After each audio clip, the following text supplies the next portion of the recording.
So, welcome Kailangan back natin magpaalam to sa my channel. Ayan po, medyo OA, corny, palagay nyo, palagay ng iba. So, ito po ang Pero laman ganun niya. pala, no? 50, Masakit sa pakiramdam, mabigat sa 20, pakiramdam. Lalo na, ito po yung kauna-una akong sasakyan.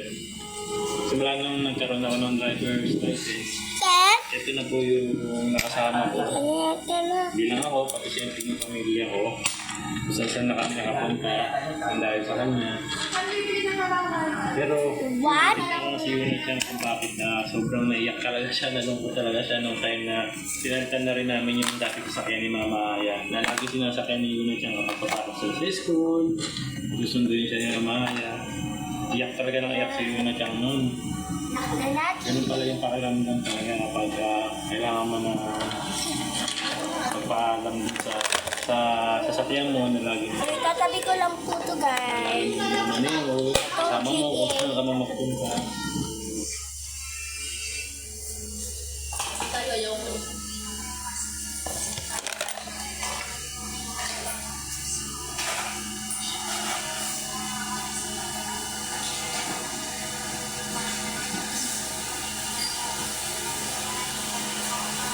So, guys, nandito na ako and may photo card na to.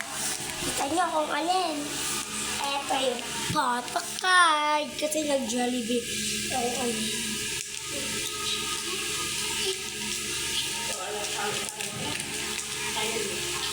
So, nandito na siya, guys. Buksan ko na.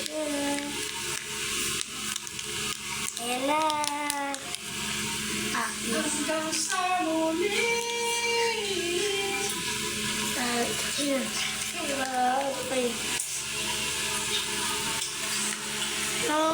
Hinifan niya pala ako.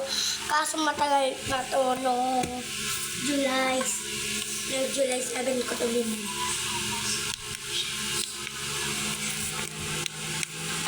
Medyo mahina lang po siya.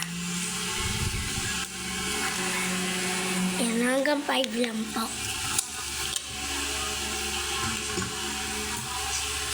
So, yun lang guys. Bye-bye.